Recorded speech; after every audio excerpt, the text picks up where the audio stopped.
Hello hi welcome back to my YouTube channel. അപ്പോൾ ഇന്ന് ഞാൻ വന്നിട്ടുള്ളത് നല്ല സ്വീറ്റ് ആയിട്ടുള്ളൊരു റെസിപ്പി ആയിട്ടാണ് കേട്ടോ. സ്ട്രോബെറി ഫ്രൂട്ട് ഡിസേർട്ടാണ്. നല്ല ടേസ്റ്റി ആണ് ഇത് കഴിക്കാനായിട്ട്. അപ്പോൾ നമുക്കിത് എങ്ങനെയാണ് ഉണ്ടാക്കുന്നത് നോക്കാം.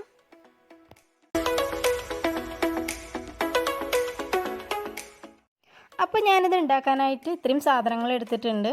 ഇത്രയും സാധനങ്ങളൊന്നും വേണമെന്നില്ല. നിങ്ങളുടെ കയ്യിൽ എന്തൊക്കെ തരം ഫ്രൂട്ട്സ് ഉണ്ടോ അല്ലെങ്കിൽ നട്ട്സ് ഉണ്ടോ അതൊക്കെ ഇട്ട് കൊടുക്കുക കേട്ടോ. ഞാനിപ്പോൾ ഇവിടെ ഫ്രൂട്ട്സ് ആയിട്ട് എടുത്തിട്ടുള്ളത് ആപ്പിളും അതുപോലെ തന്നെ ഓറഞ്ചും പൈനാപ്പിളും ആണ് എടുത്തിട്ടുള്ളത്.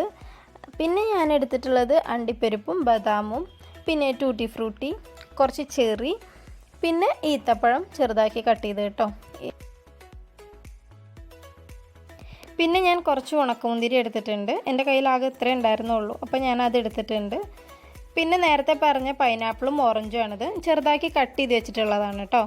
പിന്നെ ഇത് സ്ട്രോബെറിയാണ്. സ്ട്രോബെറി ഞാൻ ഡെക്കറേഷൻ ചെയ്യാൻ വേണ്ടിയിട്ട് എടുത്ത് സ്ലൈസ് ചെയ്ത് വെച്ചിട്ടുള്ളതാണ് കേട്ടോ.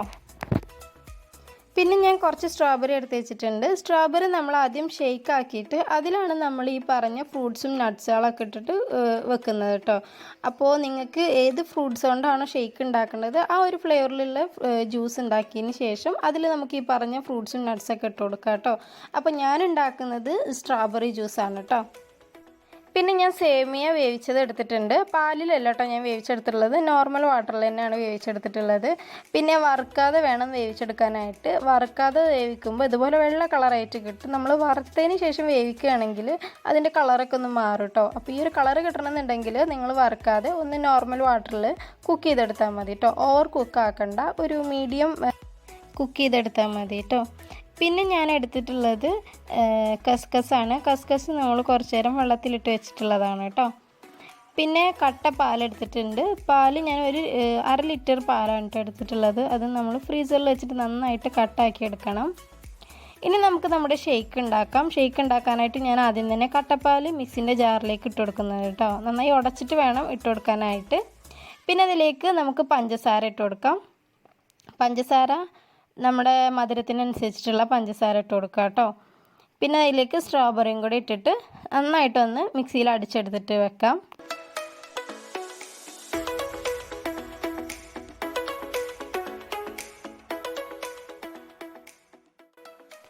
അപ്പോൾ ഞാനിത് കട്ടയൊന്നുമില്ലാതെ നന്നായി അടിച്ചെടുത്തിട്ടുണ്ട്. ഇത്രയേ ഉള്ളൂ നമ്മുടെ ഷേക്കിൻ്റെ പണിയെന്ന് പറയുന്നത്.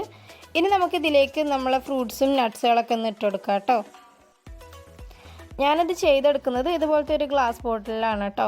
നമ്മുടെ ഫ്രൂട്ട്സും നട്ട്സൊക്കെ ഒന്ന് കാണാൻ വേണ്ടിയിട്ട് ഇതുപോലെ ട്രാൻസ്പെറൻ്റ് ആയിട്ടുള്ള ഒരു ഗ്ലാസ് ബോട്ടിൽ എടുക്കുകയാണെങ്കിൽ കുറച്ചും കൂടെ ഭംഗിയായിരിക്കും കേട്ടോ.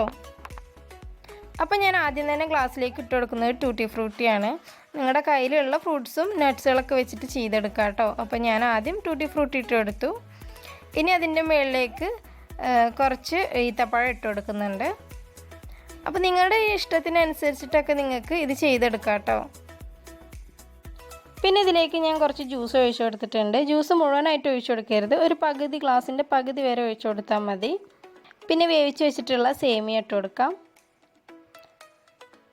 സേമിയ ഒരു 1-2 സ്പൂൺ ഇട്ട് കൊടുത്താൽ മതി കേട്ടോ. പിന്നെ ഇതിലേക്ക് നമ്മുടെ ഫ്രൂട്ട്സും അതുപോലെ തന്നെ നട്ട്സും കസ്കസൊക്കെ ഇട്ടിട്ട് നമ്മുടെ ഗ്ലാസ് നിറയുന്നത് വരെ കുറച്ച് ജ്യൂസൊക്കെ ഒഴിച്ചിട്ട് സെറ്റ് ചെയ്തെടുക്കാം കേട്ടോ.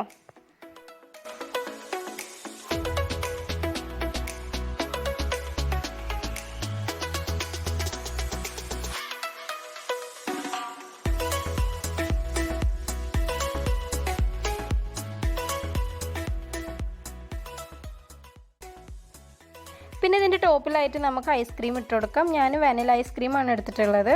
അത് നമുക്ക് ഇതുപോലെ ഒന്ന് ഇട്ട് കൊടുക്കാം കേട്ടോ.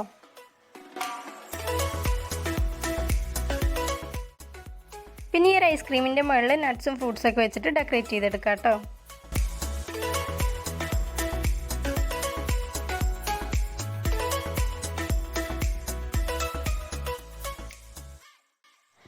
അപ്പോൾ നമ്മുടെ അടിപൊളി ടേസ്റ്റി ആയിട്ടുള്ള ഡിസേർട്ട് ഇവിടെ റെഡി ആയിട്ടുണ്ട്. ഗസ്റ്റുകളൊക്കെ വരുന്ന ടൈമിൽ ഉണ്ടാക്കി കൊടുക്കാൻ പറ്റിയൊരു ഡിസേർട്ടാണ് കേട്ടോ ഇത്. അപ്പോൾ എല്ലാവരും ഇത് ട്രൈ ചെയ്ത് നോക്കണം. നമുക്കിതിൻ്റെ ടേസ്റ്റ് എന്ന് പറയുന്നത് ഒരു ഫലൂദ കഴിക്കുന്ന ടേസ്റ്റാണ് കേട്ടോ. അപ്പോൾ എല്ലാവരും ഇത് ട്രൈ ചെയ്ത് നോക്കുക. ട്രൈ ചെയ്തിട്ട് നിങ്ങളുടെ അഭിപ്രായങ്ങളൊക്കെ താഴെ കമൻറ്റിലൂടെ അറിയിക്കുക കേട്ടോ. പിന്നെ ഈ വീഡിയോ ഇഷ്ടപ്പെടുകയാണെങ്കിൽ ലൈക്ക് ചെയ്യാനും ഷെയർ ചെയ്യാനും സബ്സ്ക്രൈബ് ചെയ്യാനും മറക്കരുത്. താങ്ക്